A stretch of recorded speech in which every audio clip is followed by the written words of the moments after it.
বৈভব সূর্যবংশী, কেউ তাকে বলেন ক্রিকেট দৈত্য, কেউ বা তাকে বলেন ক্রিকেট এলিয়েন। তিনি ভিনগ্রহের কেউ না হলেও পৃথিবীতে তিনি একজন বিরল সম্পদ।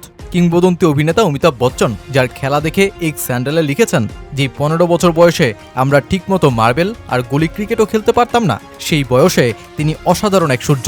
আসলেই তো তাই। বৈভব সূর্যবংশী ২০২৬ আইপিএল আসরের মোহয় যারা পড়ে গিয়েছেন তাদের একটাই প্রশ্ন, কিভাবে পারছেন তিনি এত কিছু, যাকে বিস্তর পড়াশোনা করে এসেও থামাতে পারেনি গুজরাট টাইটান্স, যিনি কাগিসো রাবাদার মতন বোলারের ১৫৩ কিলোমিটার গতির বলেই প্রথম ছক্কা হাঁকান ইনিংসে। টি-20 ছুড়ে টেস্ট স্টাইলে বল করেও যাকে রুখতে পারেনি গুজরাট টাইটান্স। সূর্যবংশী হয়তো তার দল রাজস্থানকে তুলতে পারেননি ফাইনালে, কিন্তু তার এই ৯৬ রানের ইনিংস বিশ্লেষণ করলে তার শক্তির বিস্তর জায়গা ফুটে ওঠে।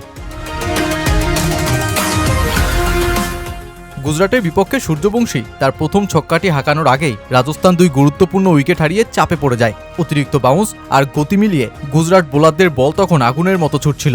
লেগ সাইডে তুমুল ভয়ঙ্কর সূর্যবংশীর জন্য গুজরাট সাজায় ভিন্ন পরিকল্পনা।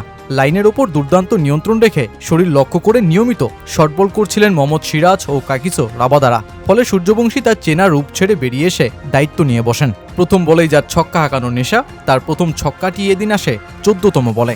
এক প্রান্তে উইকেট ঝরছিল আর অন্য প্রান্তে সূর্যবংশীর এমন এক লড়াই, যা তার ছোট্ট ক্যারিয়ারে এটাই প্রথম। তবুও তিনি খোলসে না লুকিয়ে বরং আক্রমণ করে গেছেন।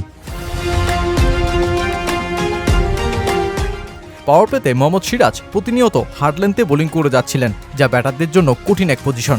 এক পর্যায়ে সিরাজ লেগ সাইডে বল করলে তা হাঁটু গেড়ে সুইপ করে বসেন সূর্যবংশী। সেই শটটা প্রপার টাইমিং না হলেও পরের বলেই দুর্দান্ত টাইমিংয়ে ফ্লিক করে এই বাচ্চা ব্যাটার জানিয়ে দেন তিনি আজ বড় কিছুই করতে এসেছেন।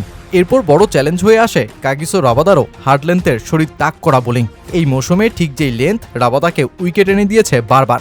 রাবাদা গতি বাড়িয়ে ১৫১ কিলোমিটারে নিয়ে যান, করেন দুটো শর্ট বল ও একটি অতিরিক্ত বাউন্স, যা পুরোপুরি টেস্ট আক্রমণের পরিকল্পনা। তবুও বিচলিত না হওয়া সূর্যবংশী রাবাদার ১৫৩ কিলোমিটার গতির বলেই বরং হাঁকিয়ে বসেন ইনিংসের প্রথম ছক্কা। মাত্র ১৫ বছর বয়সে এমন ব্যাটিং সেন্স যা বিরল।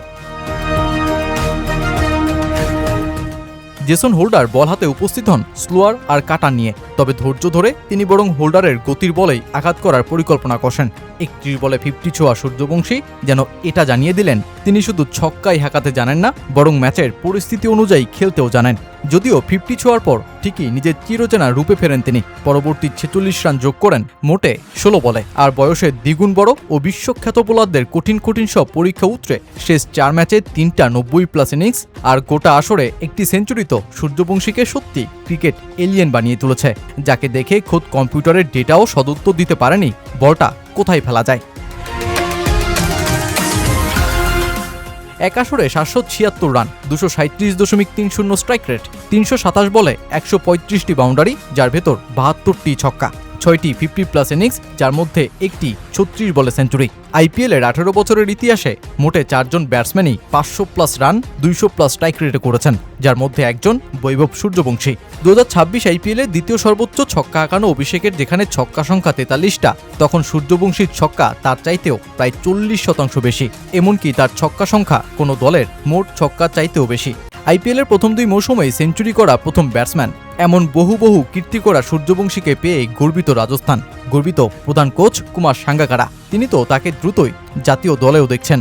ম্যাচে উইকেট পড়ছিল, পরিস্থিতি সহজ ছিল না, কিন্তু সে ম্যাচের অবস্থা খুব ভালোভাবে পড়তে পারে।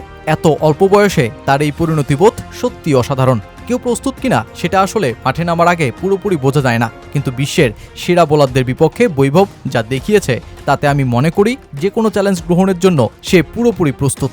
আমার বিশ্বাস খুব শিগগিরই সে ভারতে ডাক পাবে। আমরা বৈভবকে নিয়ে খুব গর্বিত। আমরা চাই সে এভাবেই এগিয়ে যাক, নিজের ইতিবাচক মানসিকতা ধরে রাখুক, নির্ভীক ক্রিকেট খেলুক এবং ক্রমাগত উন্নতি করুক।